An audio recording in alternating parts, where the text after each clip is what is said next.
Good evening. Welcome to Stay Tuned. I'm Casey Nolan. Tonight's show, you might say, is about a subculture here in St. Louis, a kind of under-the-radar group that wants to radically transform our region and make some money along the way. We're talking about entrepreneurs. Now, yes, entrepreneurs open a cupcake shop or an art gallery, and those businesses are vital, but tonight we are talking about things on a much larger scale, and we are talking about some bold ideas about our future.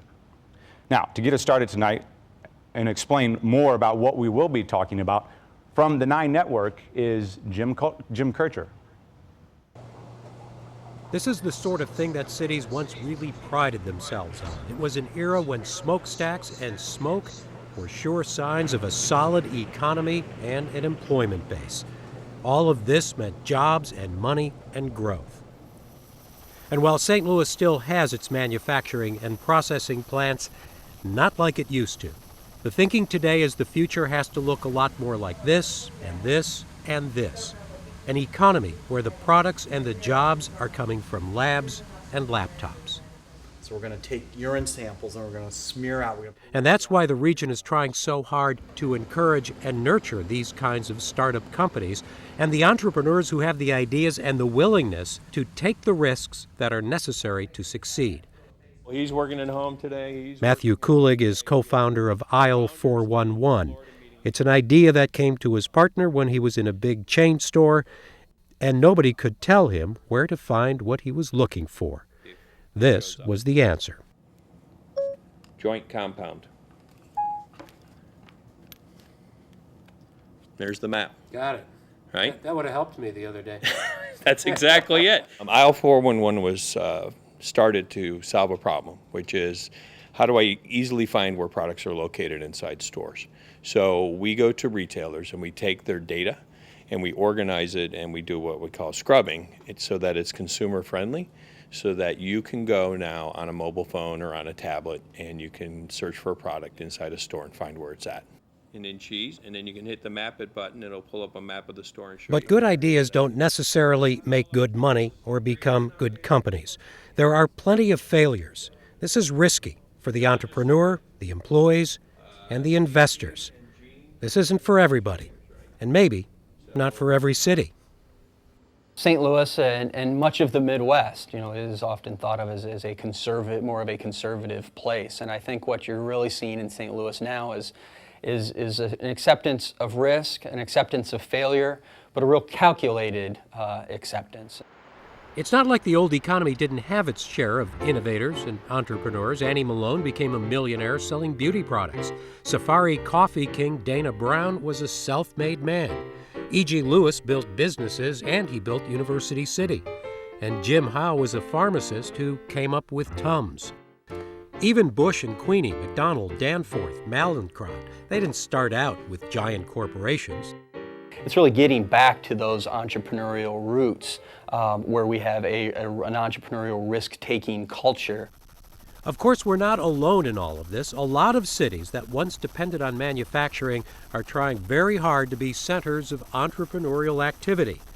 And at our Ignite Innovation Town Hall meeting this week, I wondered if St. Louis wasn't already falling behind. I Googled best innovative cities, best cities for startups, 20 most innovative cities in the U.S., top 10 cities for entrepreneurs, 10 cities great for starting a business, best cities for minority entrepreneurs, starting a business, move to one of these 6 cities.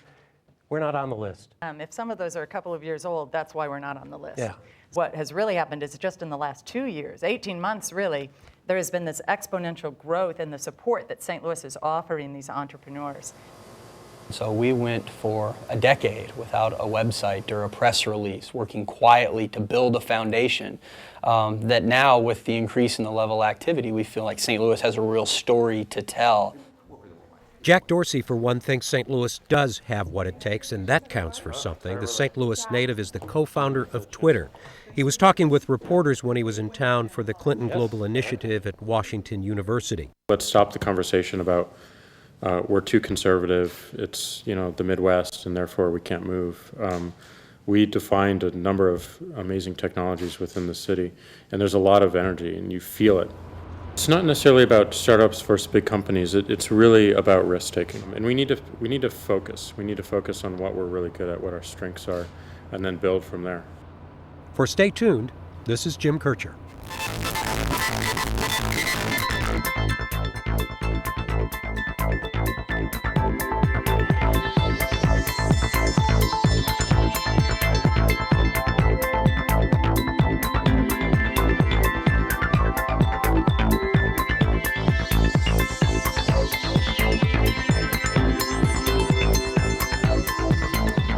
Hi, I'm Ed Reggie, and I'm the one you're going to be interacting when you're tweeting and you're Facebooking throughout the night. And you have already told us that you think entrepreneurship plays a vital role in the future growth of St. Louis. And so that's why we're devoting this week to igniting innovation. Why this Tuesday we started with our live town hall broadcast, and the Twitterverse has been tweeting ever since. We heard from you. And so we want to continue that tonight. In fact, we've already been hearing that mentorship is something that's needed in the community. We also heard that in the last 5 years, entrepreneurship has been growing faster than ever. Keep the tweets coming. There's 2 ways you can join in. Actually, you could go to our Facebook page, just log on to the 9 Network and put your questions or comments up.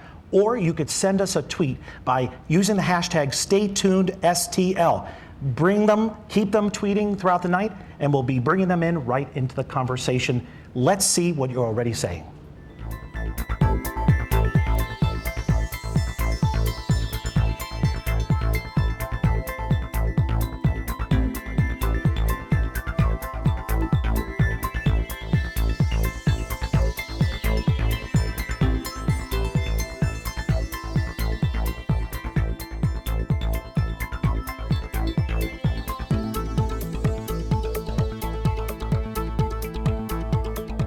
All right, thank you very much, Ed. We'll hear more from Ed later. And again, Ed will be curating. Ed, I hear you laughing. Curating your tweets throughout the night, so keep them coming in, and we'll get those on the air and get them into the conversation. Okay, a lot of tonight we're going to be talking about what St. Louis can do for entrepreneurs and what entrepreneurs can do for St. Louis. But before we do that, let's talk about what entrepreneurs need. Here at the table to help us with that discussion, Brian Samo, an attorney that works in this space, Melissa Walker, president of Gray Matter, an entrepreneur, also an entrepreneur, Matt McEwen, MD, PhD candidate at WashU, who started a business of his own on accident almost with a discovery you made in the lab, but we'll hear more about that. And Joe Schlafly with Stiefel Nicholas, who I'm going to call you our money man, if that's okay. Sure. Talking a little bit about folks who want to get involved and support entrepreneurs. Let's start with those stories. Matt, I kind of picked on you first there. Tell us a little bit about your story, and Melissa too, because I want to know if you're getting what you need in St. Louis. Sure. So our story is one sort of bred out of the medical school at Washington University. We were working in the lab developing some interesting materials for use in cell culture, and happened to find a way to make a material that advanced wound healing and provided better tissue repair in surgical settings. And we went outside and founded Retectix, and Retectix is now looking to commercialize the first line of nanofabricated surgical meshes that will improve patient outcomes and also make it easier for surgeons to do their jobs. I think I understood easier for surgeons to do their jobs. Other than that, you may have been over my head, but nevertheless, this is something radically new that you stumbled upon, and now you are turning into a business. Can you do that easily in St. Louis? I believe so. I think St. Louis has all of the key resources you need to start a business. And even though it might be a little bit more of an undercurrent, things that people don't really appreciate as much, I think all of the pieces, all of the components are here. And St. Louis is a great place to start and grow a company, especially in the biotech sector. Melissa, tell me a little of your story, and then I want to know what those components are that Matt's talking about. My story is born out of a need, just like Matt is. I'm a regulatory professional, which means that I interface with the FDA and other regulatory agencies to get medical products on the market. And it's sometimes it's a difficult path. And as the years went by, and more information, more and more products are out on the market, we've been drowned in a massive amount of information, and it's very difficult to then find your way through the maze. So Gray Matter was born out of that frustration of being able to try that. So I applied my technological database management know-how to that, and then Gray Matter was born, to bring some order to the chaos. Okay, so Matt said innovation is possible here, but he talked about some components. What do either of you see those components being, and are they here? Oh, absolutely. I've been in St. Louis since 1998. I came here to work, and it's been amazing the last few years. It's sort of a hidden secret. St. Louis is a hidden pocket for entrepreneurs. There are so many there's some med schools, the things that are coming out of the med schools. There's so many willing people to help. And it's kind of an unadvertised, wonderful place to start it. Arch Grants, which we were fortunate to be one of the first in the first class of Arch Grants, gave us a big boost. They have done a whole lot for advertising. They're pulling a lot of interest into St. Louis, and I think it's going to take more of those kinds of efforts so that other people will know what we already know. Arch Grants, the folks who will give you $50,000 to come start your business here. Right. Brian, go ahead, Brian. Sure, and to continue on that point, so I'm a business attorney, but I was lucky enough to get involved with Arch Grants early on and work with many of the winners. And recently, Sarah Spear of Arch Grants and Jerry Schlichter, the chairman, approached a group of people to help put together a friends group to go out in the community and reach out and get people that might not otherwise be associated with the entrepreneurial community involved, engaged, helping entrepreneurs. And so that group's in the early stages now, but we plan on canvassing the greater St. Louis area and giving an access point to St. Louis citizens who want to help entrepreneurs grow, get connected, provide resources any way they can. So it's, again, Arch Grants is a great connector of resources and other means. What else? Go ahead. I was going to say, I think Arch Grants is really providing and supplementing a lot of the great resources that St. Louis has, specifically in talent, in an educated population, in early stage funding, and in just general space and square footage for entrepreneurs to test out their ideas. And I think those are some of the key elements that are needed to further sort of spur on this entrepreneurial boom, I think, that is slowly coming at St. Louis. But it takes a lot of things like the T-Rex, providing incubator space, like the Center for Emerging Technologies. That it takes those kind of organizations and groups of people who want to provide this, because it's not just an automatic. It has to be with people that are willing and really wanting to grow things in St. Louis. And it's everything from accounting to legal services to all of the pieces that go together to make your company successful. And money. So one thing that's been notably absent from the discussion here is, I couldn't agree more as a venture capitalist, is that this extraordinary network of support and incubation is actually the best in the Midwest. And a little history. The Midwest was the industrial capital of the world for most of the 20th century. The Midwest, including St. Louis, fell asleep in 1970. And we all hung to big manufacturing, steel, and all the heavy manufacturing, while the information technology just took off like a rocket, and that was in Silicon Valley and elsewhere. We are at an amazing moment in time in St. Louis, because that technology, which we've heard about, is decentralizing Silicon Valley. And St. Louis, in our judgment as a venture capitalist, is poised to take huge advantage of that because of the great entrepreneurs who are here. I co-founded Arch Grants. And the reason is because the perception of St. Louis, and perception is reality, is that we're a Rust Belt, asleep, river city, and it's not known. The fact of the matter is that some of the greatest innovators in history have come from St. Louis, and we're entering a new stage. And the big thing we're missing is capital. Because human talent follows capital. It's not the other way around. There are more Missourians, you take Twitter or other people, and Midwesterners working on the West Coast than people who were born out there. And why do they go to the West Coast? They have to, because there's capital there to invest. Now, in St. Louis, over the last decade, we've had more and more people come in off the sidelines as high net worth investors.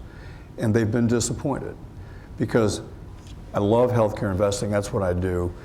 It takes a long, long time for healthcare to mature. But the entrepreneurial revolution has been going on here for a great deal of time, and it's now really taking off, and IT is the absolute inflammatory boost. Anything else that's working? You mentioned IT, any besides medical. What else do you see working as a sector, or as what is working for entrepreneurs like yourselves? Ag tech is working big time. We are naturally in St. Louis an agricultural center and have been for a century or two. The Danforth Plant Science Center is the best research center in the world. We're bringing a rubber company here from San Diego. It's going to make natural rubber, zero production in the United States.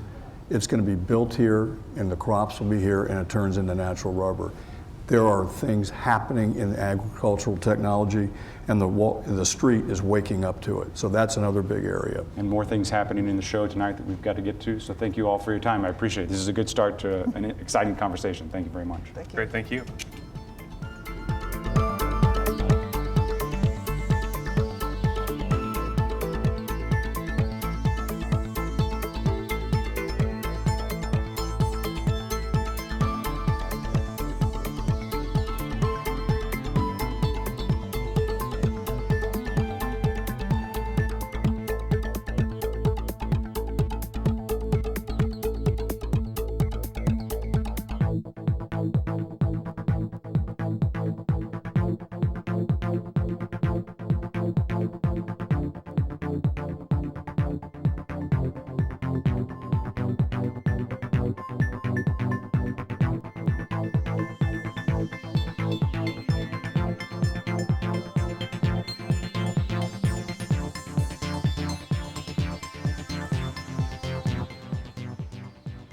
Okay, we're staying in the studio for right now with the Director of Entrepreneurship Platform at Washington University. This is Cliff Holcamp. Cliff, thank you for being here with us. A couple of things really sparked my interest there, and I want to kind of pick up where we left off with you. Something real quick before we get to some of the things that they just said were working. They also, this came up a couple of times, being under the radar.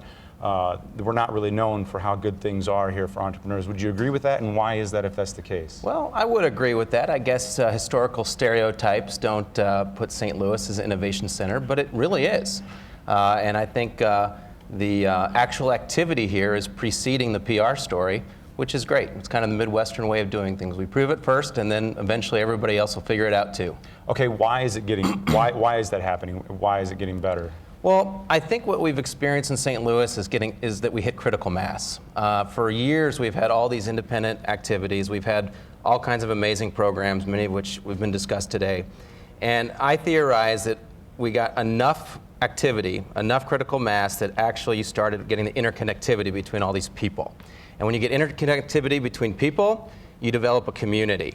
And when you have a community, it develops a culture, and it's that culture that draws more people into it, and then you really have a story to tell. So I think you have to get to a certain critical mass before all those connections happen. And it's pretty amazing. I've actually seen a tipping point in the last really 18 months where we went from a group of unconnected individual efforts to truly being an entrepreneurial community, and it's really exciting to be a part of it. Seems like a lot of our story around innovation involves, we just heard the word ag tech. We've heard a phrase we've heard kicked around, meds and eds.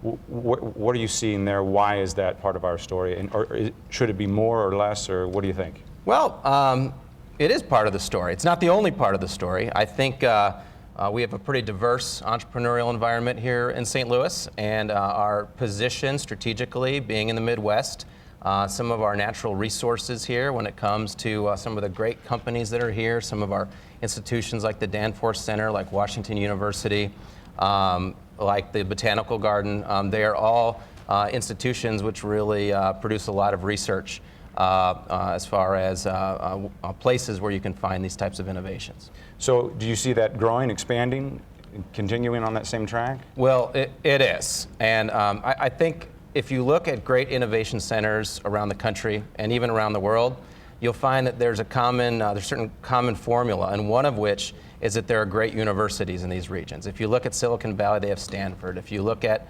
Boston, there's MIT and Harvard and Cambridge. Even newer tech hubs like in Boulder, Colorado with the university there, or at Austin with the University of Texas. We have that infrastructure here with Washington University and SLU.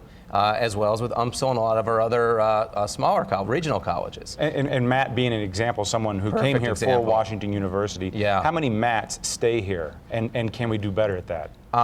You know what's really amazing? I've been advising WashU students for the last 5 years. And the first 4 years I was at WashU, my students all wanted to get to Silicon Valley. A lot of them went to New York, some went to Chicago, many wanted to go home, but St. Louis wasn't on the radar. And what I can tell you is this is the first year that my best entrepreneurship students actually want to stay in St. Louis. St. Louis is on the list on pretty much every one of them.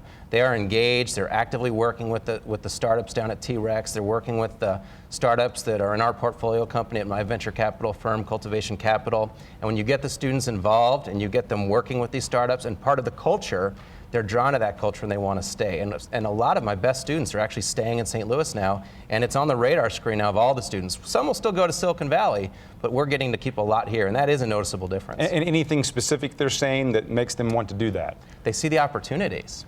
They see the opportunities where they can have a meaningful role at exciting companies that are changing the world, and that's exciting to young people. I know you judge some competitions in this arena as well. What do you look for in something that can be successful? Well, that's a difficult question. So yeah, because I'm going to be writing it down. So yeah, it was really. Well, we can write a check too. I am a judge for the Olin Cup, also for Arch Grants, and it's also part of my job at Cultivation Capital. We're looking for a great management team, first of all, especially in really early stage. A great idea is, I guess, par for the course. We're assuming you're going to have a great idea, but then we're looking, do you have a team who can execute on that idea? Okay, so someone who has that head knowledge, who maybe is trained as a scientist, how do they kind of make that leap to entrepreneur, and are we helping them here in St. Louis? Well, some do make the leap, some don't. Some have the additional business intuition and sensibility. Some partner. So a very common scenario you'll see is you'll have that great medical mind or engineering mind, and they'll partner with somebody who's got more Because we've got a lot of those schools. minds here in St. Louis. We do. And so are we capitalizing on that? Well, we are.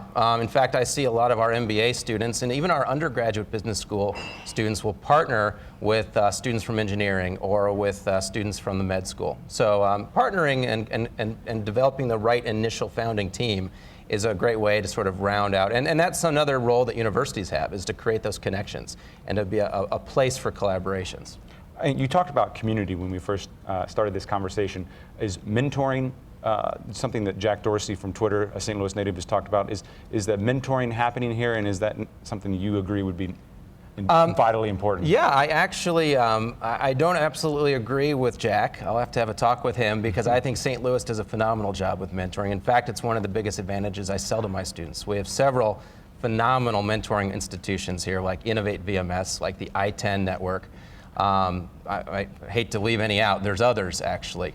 And one of the great things about St. Louis is you are 1 degree of separation from any leader in any industry in this town, especially if you come out of one of our universities. But even not, if you're affiliated with Arch Grants, if you're affiliated with Capital Innovators, if you're a resident at T-Rex, if you're part of any of these community organizations, the doors are open to you. And I don't know if you can say the same thing in New York City. Cliff Holtkamp, thank you so much from Washington University. We appreciate your insights. Thank you very much. Appreciate it. Let's go back to social media, see what you're saying.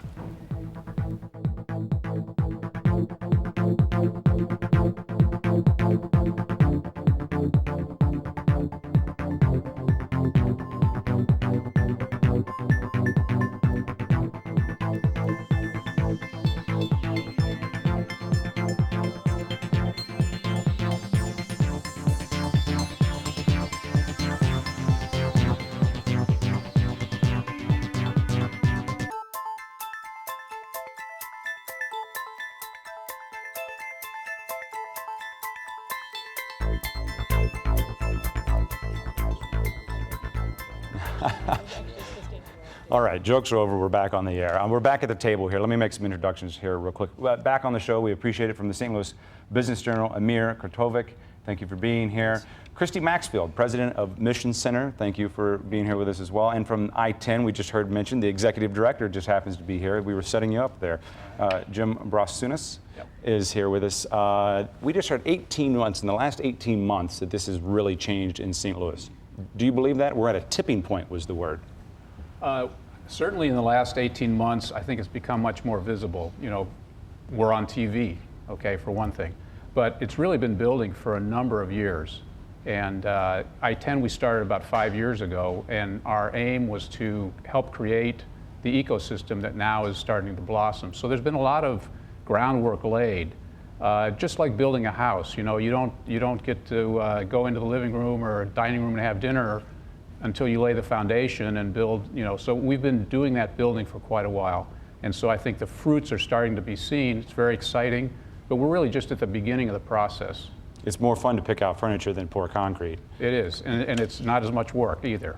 And you know, it's been fits and starts. I mean, what Jim didn't mention is that before they started I-10, he actually had a incubator downtown that was looking to incubate technology companies, and there weren't enough of them around to keep it going. So that's, I mean, if I understand the history correct, that's kind of where I-10 came from. And not only were there not that many around, but they didn't want to come downtown either. Now you've got T-Rex, everybody wants to be downtown. Downtown's the place to be. I mean, that's a really cool part of what's happening, at least on the tech side of the ecosystem, is that it's also revitalizing downtown. There's a lot of really cool stuff happening downtown. And I think we're still pouring concrete when it comes to social entrepreneurship. When I moved here in 2005 from New York, those terms, social entrepreneurship, venture capitalism, were just starting to bubble up in the nonprofit community. And before you go any further, what is social entrepreneurship? Well, there's no one definition, and you'll get a lot of folks who have different opinions, but I think most simply it's applying traditional entrepreneurial thinking, innovation, disruption, creativity to changing the world, solving the world's problems, and really taking those things to a whole new level. And when we look in our own community, when we look at the Blessing Basket and the way that they've transformed not only the work at WashU, but the work around the world, we see tremendous growth and new ways of tackling huge systemic problems. So when I moved here, it was a community that had self-identified for decades as social entrepreneurs who were learning and thriving off of each other, and it's only blossomed even more through the universities and through other networks. But we're still building our ecosystem step by step. One part of it that is blossoming that you can really say is kind of this young spirit that's all of a sudden captivating the region. And it's not necessarily just young people, but it's the spirit of youth and of excitement. Our community has been down for a long time, and I think you know, it's pretty well known that St. Louis has a little bit of a, let's say, a very modest opinion of itself. So when this new stuff starts happening, it gives everybody a reason to sort of feel good, and there's a lot of excitement because of that.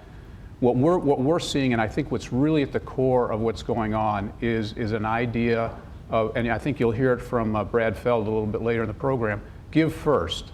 In other words, entrepreneurship, it's still at the young stage, and we need more and more people to give first and worry about the fruits later.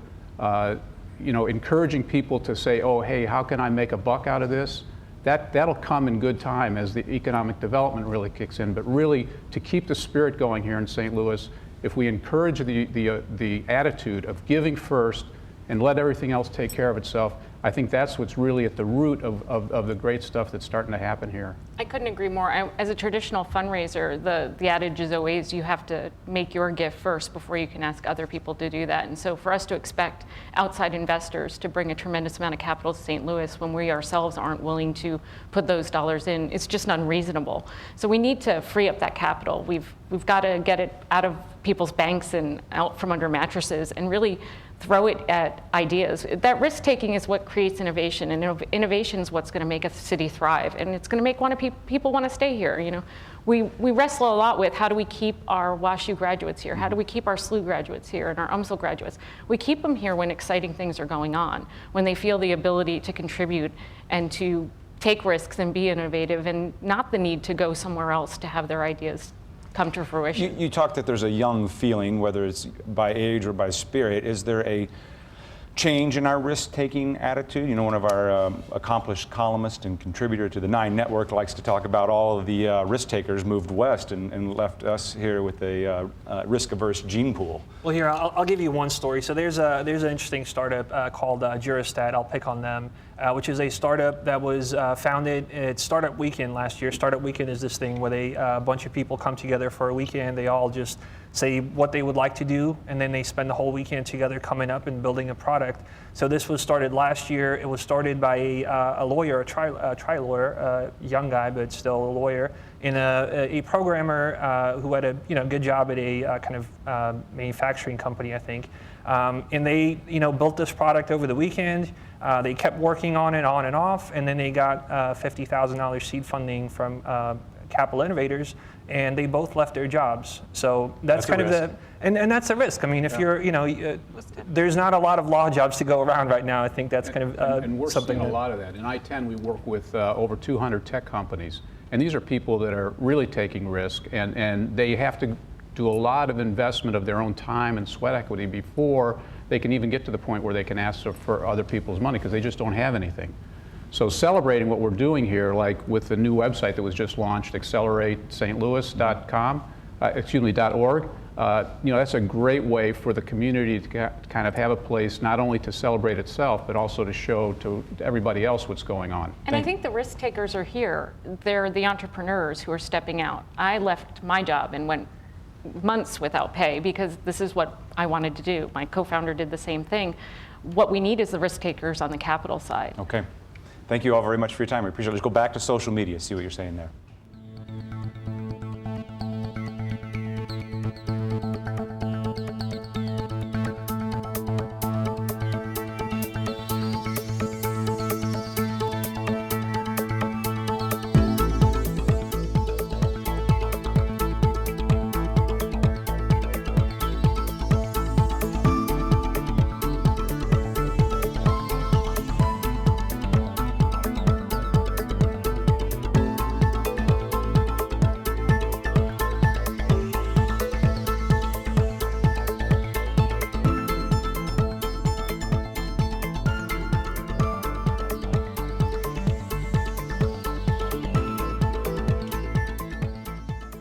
Okay, let's go via Google Hangout outside of St. Louis and to bring in some folks who can give us some perspective from outside of St. Louis. Brad was a little foreshadowing here just a little bit ago when we heard Brad Feld. Your name was mentioned, Brad, author of several books on this topic, including one, Startup Communities, Building an Entrepreneurial Ecosystem in Your City. So let's get right down to it. Can you build an ecosystem, or does it just have to happen naturally, like the river was the reason for St. Louis in the first place? Or can you actually manufacture this kind of ecosystem? You can build a startup community, and in fact, I think every city in the world needs a startup community. Building it is a straightforward thing at one level and very complex at another. One of the things, I'm from Boulder, Colorado, and one of the things that I've learned as I've reflected on what's happened in Boulder in the last almost 20 years is that the startup community has to be led by entrepreneurs. And one of the things that a lot of people in cities get confused about is the idea that the city or this abstract thing can actually be the thing that creates it, when in fact the startup community is driven by these entrepreneurs. Also on the Hangout with us is Ray Leach, the CEO of Jumpstart. Ray, Jumpstart, jump in on that. Do you agree? Give us your take. Well, the private sector certainly is a huge player and the principal player in terms of developing the vision and building a strategy to execute. But our experience in Ohio, I live in Cleveland and been working for this organization called Jumpstart for the last 8 years.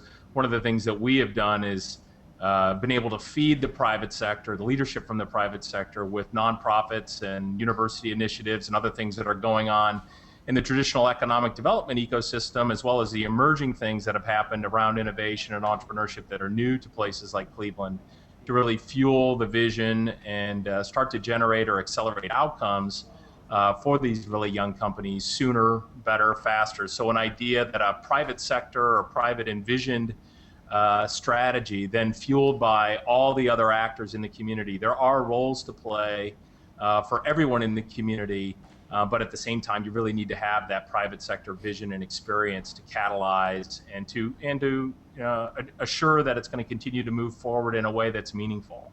I'll open it up to both of you. Go ahead, Brad. Ray used a very important word, which was feed the startup community.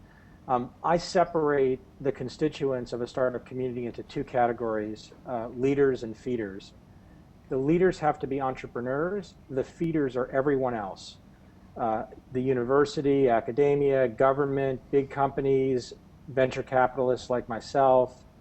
All of those feeders play important roles, and individual members of feeder organizations can play leadership roles. But in the absence of a critical mass of entrepreneurs playing leadership roles, nothing will happen over a long period of time. What else is going on in cities similar to ours here in St. Louis, maybe in size or in region, that is working? Well, you see some phenomenal things happening throughout the Midwest. Kansas City is a great example of a city that has great startup community growing right now. Des Moines is another example where there's a group of entrepreneurs working with a lot of the feeder organizations to actually accelerate a whole bunch of different things in that community. And what you see are common threads, which is a set of companies that get started, a set of entrepreneurs who build a network with each other, lots of the organizations around them, again, whether it be university or government or the nonprofit supporting entrepreneurship, all amplifying their activities around this network that is the startup community. And the powerful thing that's in common of all these cities is that there isn't one organization trying to control it. Instead of a top-down hierarchy where there's a president of the St. Louis startup community and a vice president of membership and a vice president of education, that's not how it works. It's just this messy network where there's lots of nodes on the network that are connected together, and all of the leaders in their organizations and the feeders in their organizations, when they connect together, they really amplify and accelerate what's happening in the startup community. Ray, anything you see that we can emulate in St. Louis, or is that a wrong question to ask, to try to emulate another city in this arena? No, I don't think that's the wrong question to ask, or at least to consider. There's certainly best practices that are relevant for region to region or community to community. At the same time, there's different assets and different geographies that one can build upon. I'll give you a quick little story of Cleveland about 10 years ago. So if you looked at the largest 61 regions of the United States, Northeast Ohio, 4.5 million people, was the worst performing entrepreneurial community, according to Entrepreneur Magazine, for almost 12 years in a row. And so what happened at the time is entrepreneurs from the private sector and leadership from the public and institutional and government sector came together to say, hey, we need to build a collaborative, collective strategy that will dramatically change the fact that we're kind of dead last. Cleveland, just like St. Louis, in many ways has faced this huge global transition, or in terms of economic challenge, from manufacturing to more innovation. And just to give you a sense of what's happened, in 2004, when my organization was first founded, there was 5 pre-seed deals done in the region of Northeast Ohio. And last year in 2012, there was 67 seed deals done, and about $250 million of private capital invested in Series A companies in a place like Cleveland. So there's best practices and activities that we have learned actually from other communities, places like Pittsburgh and other places that have been in this business now for 30 years of accelerating these kinds of companies. And St. Louis and other communities can certainly learn from those other places, and as well as best practices like from Brad's book. And I guess one of the other things I'd mention is every region is working on this now. So this is a national, if not a global, competition. Well, I was just going to cut you off because we have just a couple of seconds in the segment left, but the word region has popped up. How does this impact help the entire region if we're successful? Or will it? Well, it certainly should. I mean, in our case, we are definitely oriented around a much larger geography than just a single city or a single county. And that's basically because there's a broad set of assets that can be leveraged to assist and accelerate entrepreneurs. And in a larger geography, if you can leverage those effectively and smartly, you should be able to generate greater benefits more quickly. We'll have to leave it there. Brad Feld, Ray Leach, thank you both for your time and your perspective. Let's go back to social media and hear what you're saying.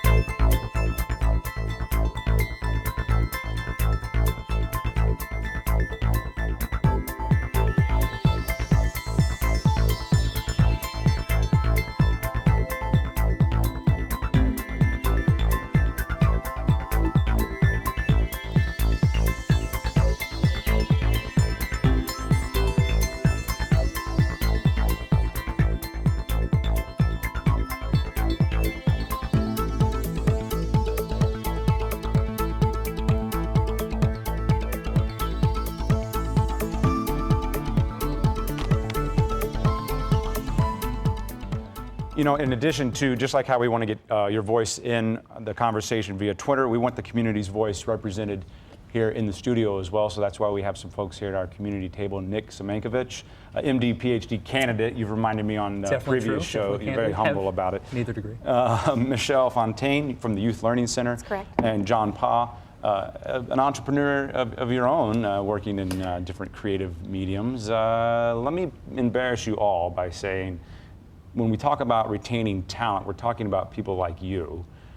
How do we get people like you to stay here in St. Louis and flourish in this environment we're talking about tonight? Gosh, you know, building that entrepreneurship culture, which is what we've been talking about this whole evening, I think is really important. You know, we had Joe Schlafly on earlier, and I think he did a great job of emphasizing that capital is important. But that doesn't mean just money. You know, you don't need to just throw money and invest in companies. Having key resources around you to help your startup succeed are important. So I'm working with one of my med school friends, and we're trying to make a medical product. And along with that, we want to make just a simple case for the product. And one thing that would be really useful for us would be to have a 3D printer. And I don't really know where to go to get a 3D printer. I could buy one, but that would be really expensive. What would be cool is if there were some community resources and capital for people who are trying to be entrepreneurs and start companies to go in and use, say, a 3D printer at an incubator, at a community that had those resources available. I think that kind of capital is really important for the region to maintain. I mean, I'll say we talked about this before, but I want to say that those resources are actually here in St. Louis. It just requires a little legwork to find them. They're not in front They're of not, you, yeah. which would be really nice. But I'm going to say this, is that I think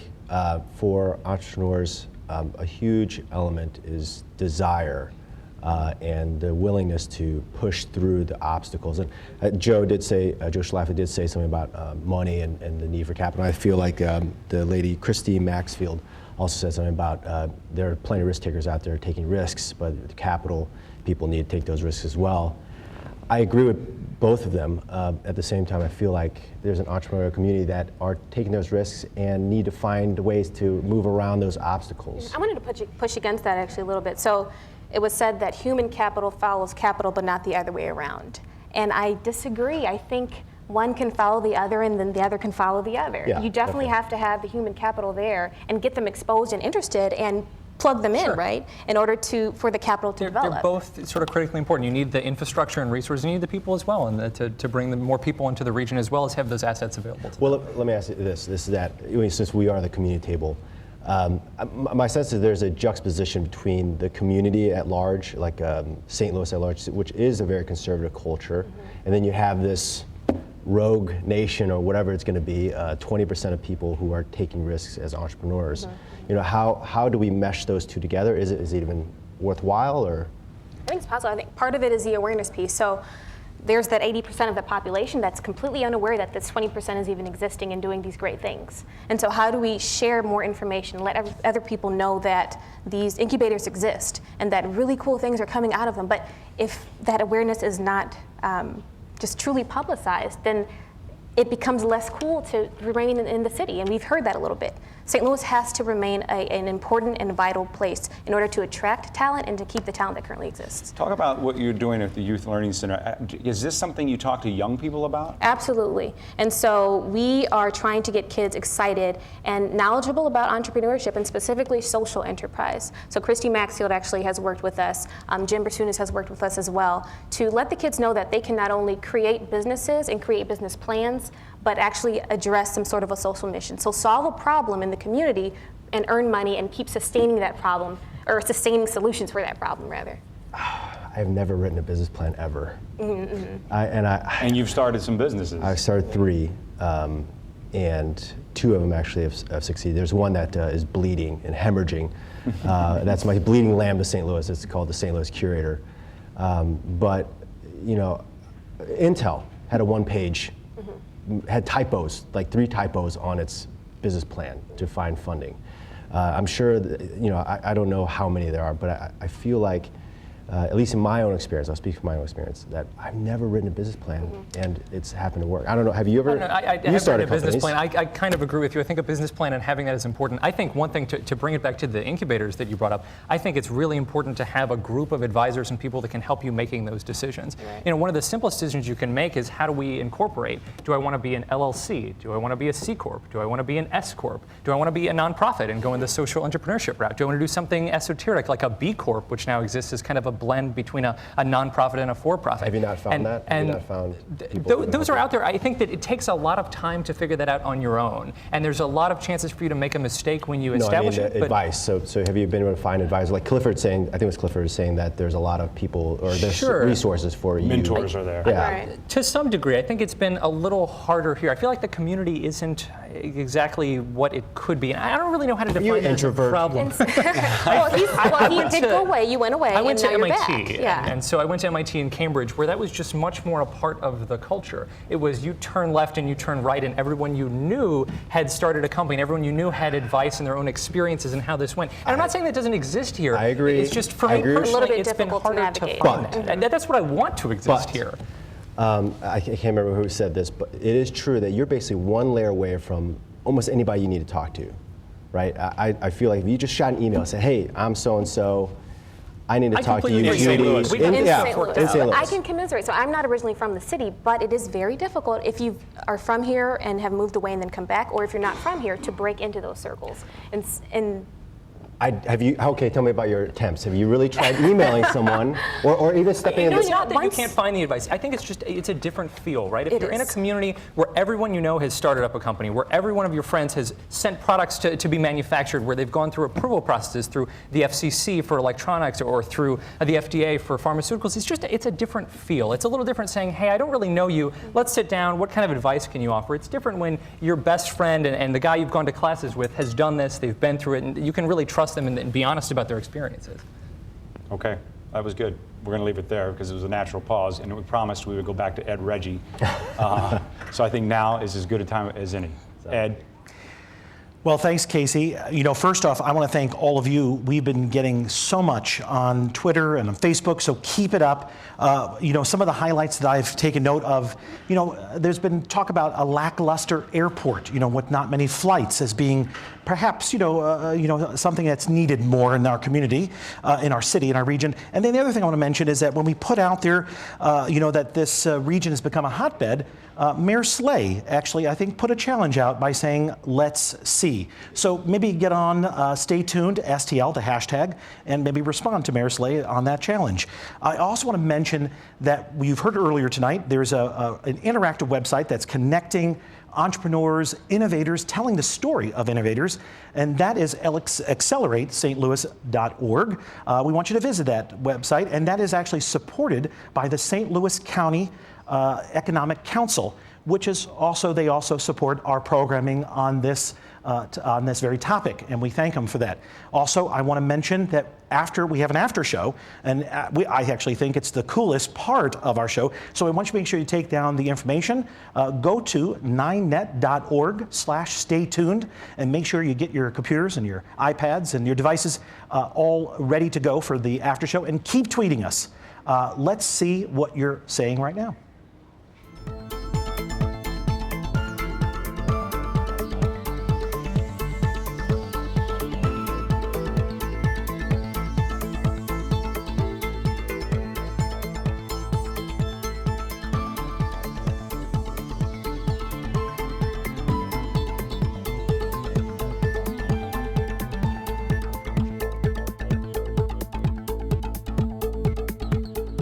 Okay, to keep this conversation going just a little bit and try to wrap it up a little bit at the same time, Jerome Katz, professor at the Cook School of Business at St. Louis University. That was a spirited discussion there.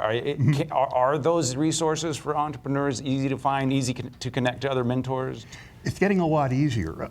It's actually, people are often surprised how easy it is. You can go to any of the libraries in St. Louis County, anywhere in the region, ask the librarians, they all have lists. The different resources in town have provided it.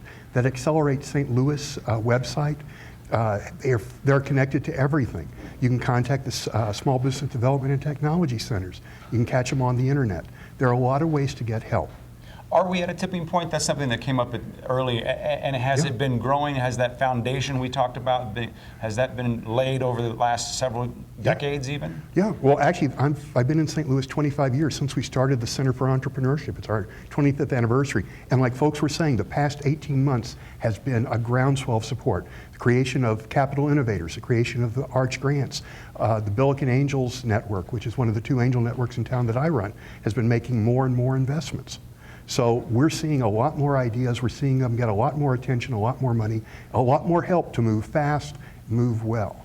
We talked a little bit about, we heard about the changing of the spirit of some of our entrepreneurs, a little younger spirit, if you will. Or what about younger people in general? Do they approach this differently? You know, gone are the days when you spend your entire life at one company, for instance. Oh, they're not expecting that anymore. They're smart enough to know that a lot of the life they're going to make is literally the life they're going to make, whether it's through businesses or through innovations that they make and give to others. And it's not just around creating for-profit entrepreneurial firms. You'll see that there's a lot of students who want to do social entrepreneurship, creating a new generation of charitable organizations that are more self-sustaining, so they're not always out there with their hand out for money. Are we doing enough to help them? And can we really, truly build this ecosystem? We've heard some differing opinions on that tonight. There's no choice. We have to do it. If we don't do it, we're going to lose our young people. We're going to lose a big portion of our future. To be fair, all the other cities in the U.S. and around the world are doing this in competition with us. But we can actually achieve a tremendous amount. And the fact is, we want to do it. We have young people who are dying to get the help, get the advice, get started here, and grow that next generation of entrepreneurship in St. Louis. Is our future really changing? Our economy, is it changing from, say, industry to innovation? Is that happening? It has to. If you think about it, we talk about all of this manufacturing getting moved overseas. Okay, that's going to happen. But the fact is, generating the products that we're sending overseas and making the money off of those ideas, that's what's happening here. That's what America in general is great at. That's what St. Louis historically has been great at. And I think even if we've talked about how this is a little under the radar, but even for those who don't look under the radar, we do know about our universities and our medicine. Yeah. Do you see more than that though? Is that a little too narrow focused? Well, too narrow is that's a tough one to say. Like our Angel Network looks at any industry, any stage. And we're seeing great ideas coming out of all sorts of areas. Biotech and IT are St. Louis's two greatest strengths right now. We've got the greatest depth there. And I don't want to say anything to knock it, because it really is a big part of our future. But remember, what St. Louis's greatest other strengths have been, we're great at retailing. Think about it, Build-A-Bear, the Republic of Tea are headquartered here. And there are people coming up with new ideas for retailing, new kinds of services that can be great money makers and great employers. And we want to support everything, because the more entrepreneurship we support in different areas, it rises the whole economy, and that rising sea floats all the boats. Are we doing a good job of capturing that innovation that's coming out of the academic space and turning it into for-profit ventures? Yeah, we're doing a better job than ever before. They actually track things like the commercialization processes. St. Louis U and Wash U are doing better than ever before. We're doing a pretty good job nationally. And I know Cortex is, and you mentioned bio and IT, I believe their vision is expanded there instead of just the life sciences to expand there. Is that true, would you say? Absolutely. The IT area is where I think you're going to see the most growth over the next couple of years, because in addition to things like ITEN, the IT Entrepreneurs Network, things like T-Rex, you also are, there are actually folks trying to develop new funds, venture capital funds, early stage funds, to help promote all of these great IT ideas, web ideas, apps coming out of St. Louis to make sure they get the help and the money they need here so they can grow into those billion-dollar industries that we're all looking for.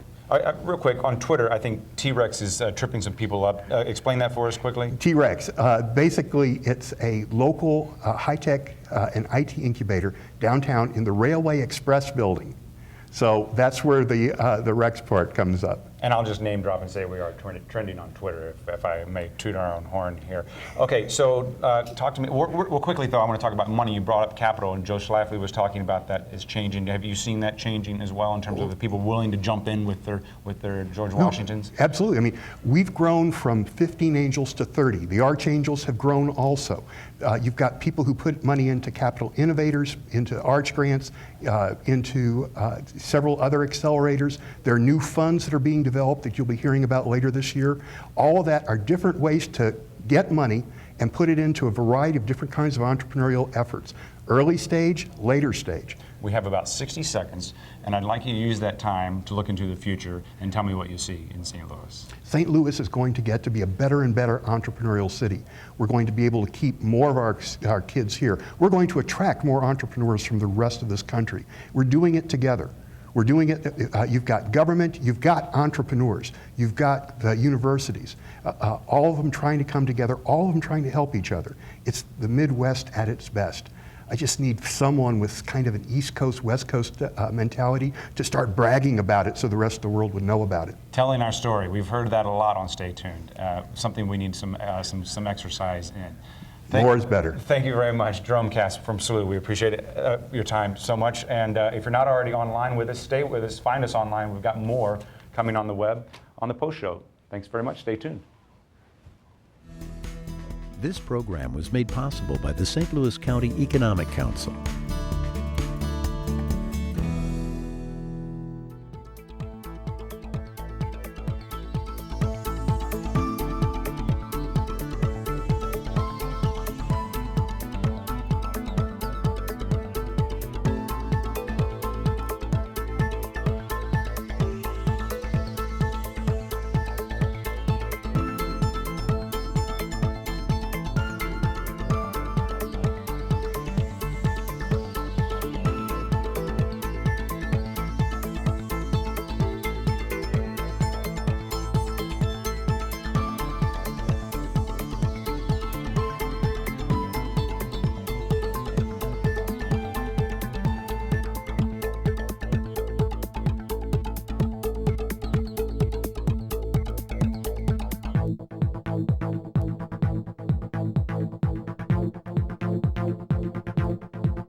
What are the issues that are important to you and to the St. Louis region? Share your insights. We want your ideas for a future episode of Stay Tuned. Call 314-512-9009 or email us at staytuned@ketc.org. Would you like to be a live audience member on Stay Tuned? Email us at audience@ketc.org. And you can always connect with Stay Tuned on Facebook and Twitter.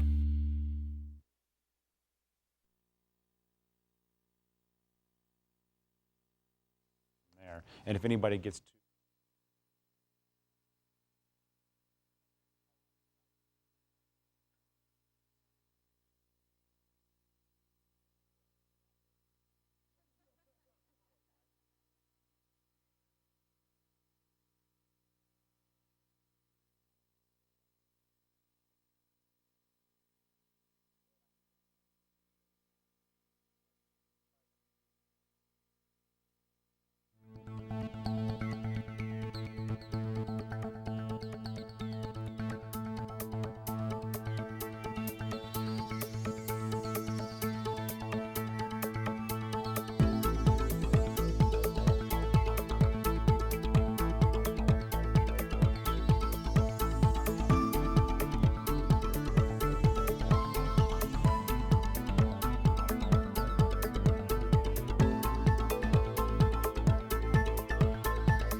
Okay, thanks for sticking with us. Sorry it took so long. If you're on the web, hi, Mom, first of all, and everyone else. Thank you for staying with us. I'm just checking over Twitter here for a second to see what we've missed, but I guess I'll start and open it up to the table.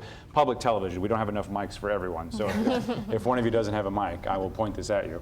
But maybe go back to some of the folks from our first table, or what do you wish you would have said that you didn't say?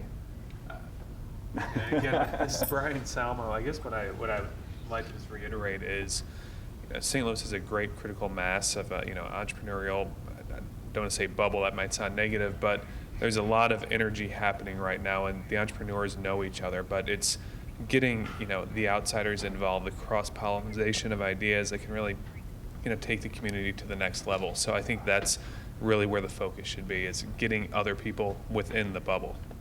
I'd just like to point out, I think this mic works great. I was just told in my ear they can cut my pay to pay for more mics, but I think the more I think about this, is working great. Keep it going. Anybody else? Joe, I feel Yeah, like so I was really interested in the Twitters that came in. First of all, the airport is a total non-issue. For this whole movement, it's ridiculous. People were complaining about to whine about the airport is just ridiculous, because when all the young entrepreneurs that we bring in for Arch Grants, they're coming from all over the world in the States. They don't care about the airport. In fact, they kind of like going through more quickly. They communicate this way, the way we're doing it right now. That isn't a big deal. We're going to do better on the airport, but that keeps coming up. It's a typical St. Louis.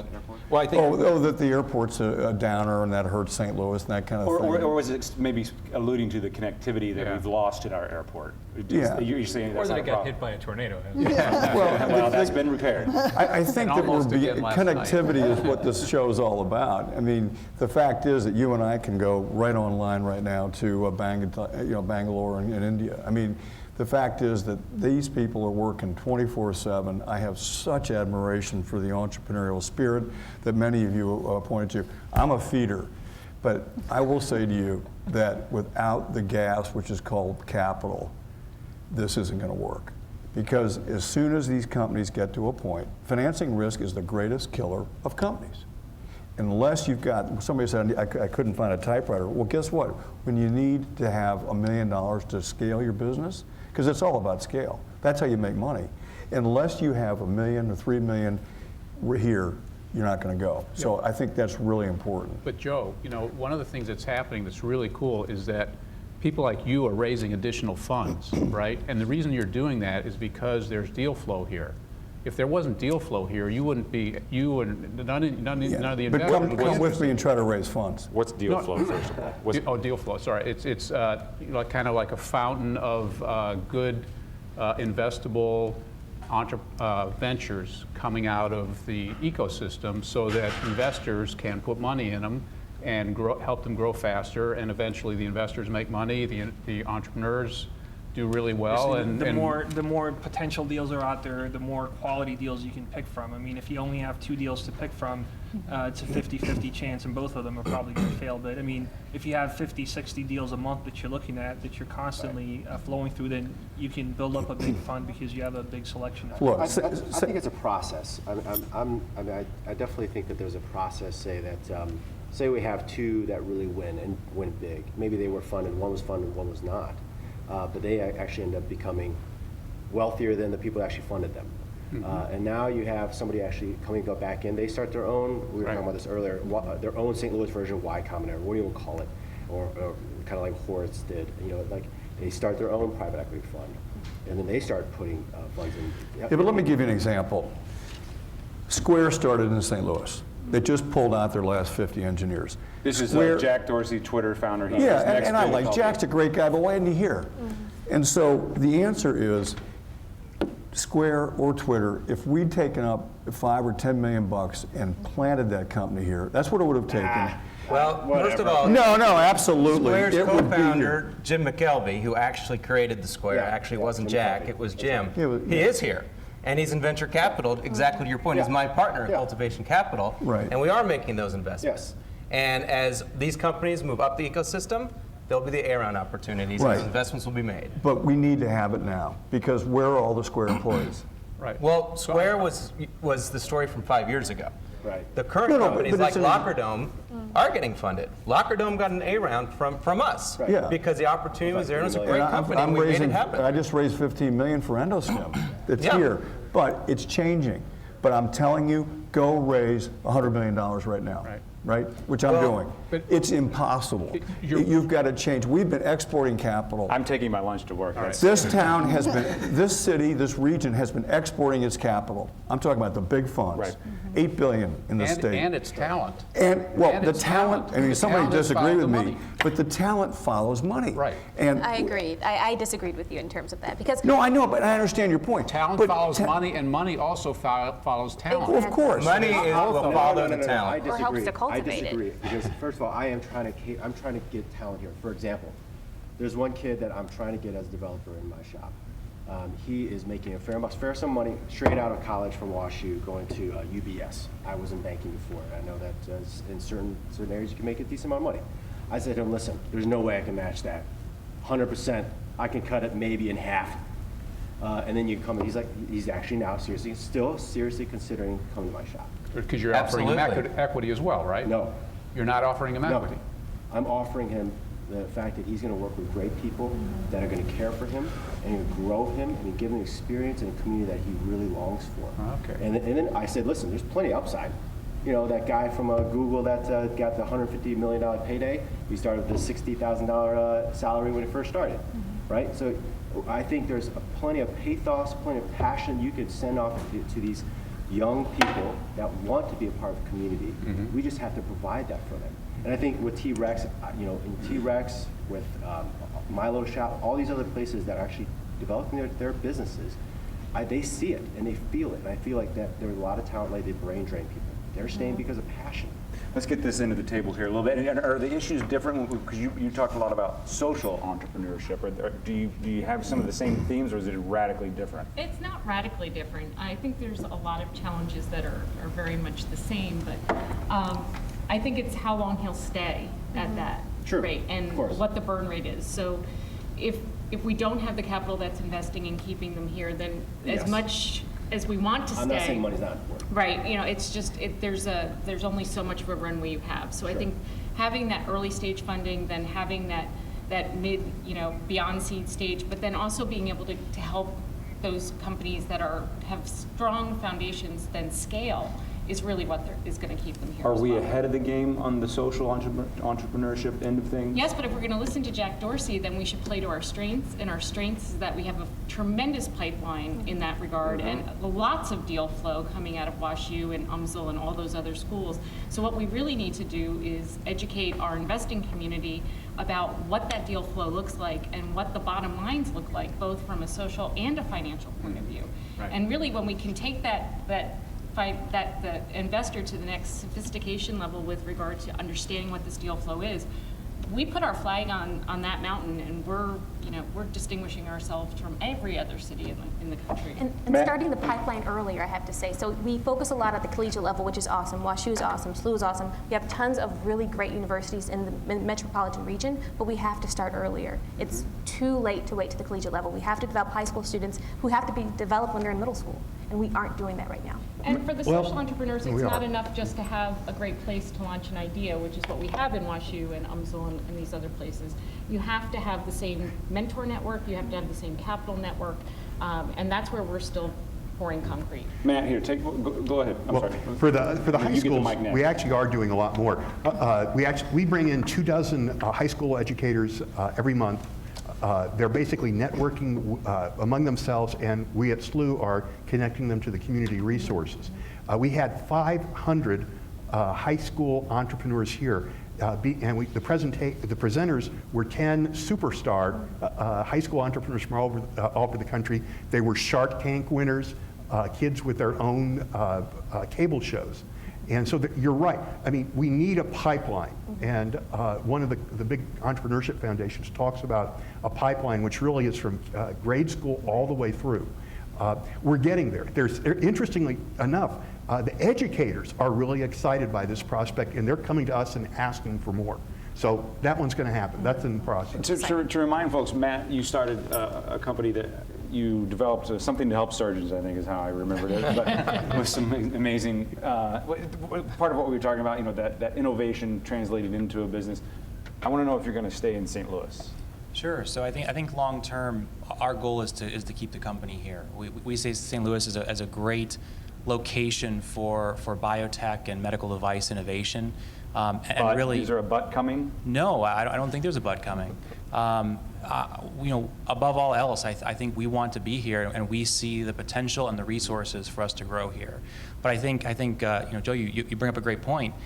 We come up to the next round, and all the venture capital is out on the coasts. What do we do, right? Well, I hope that we can again bring that here, have the coasts look to St. Louis for these great opportunities, bring that capital into the region and grow and build a company. Yeah, I run a $75 million venture capital fund, healthcare, ag tech, and clean tech.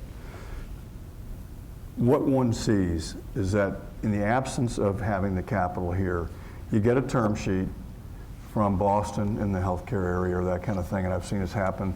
And the first line is, you move to Cambridge, or you move to Sunnyvale, California. 5 years ago, got it. Today, we got to stop that, because I'm picking a little bit on Dorsey and Twitter and all that, but hey, where are you? I mean, it was nice that he came in to see Clinton and all that, but what are you doing? And that was 5 years ago. Cliff and his team are doing a lot. I think from here on forward, we got to have an $8 billion market cap. See, what brings people off the sidelines, and I'm the money guy and all that, it takes a big winner. It's amazing how big it is when somebody said, because he had options in Google, right? Your friend? He had options. He had equity. Right. Yeah, you said 150 million. When people make 100 million, well, he got 150 million in options. That's how he got it. It was sweat equity, which is what you want to do, and I hope you do. But when investors see, hey, this guy over here, my neighbor, he made 50 million bucks on this thing. Well, I got to get involved here, and the institutions start to say, I don't have to put my money. Yeah, I think that's exactly right. I think we need to tout the big stories and winners, and show that St. Louis is the hub, the next hub. Okay, very good. Well, let's leave it there because I don't want to cut us off. We have running out of time online. Thank you guys so much. Great conversation. Thank you, Casey. Thank you. Thank you.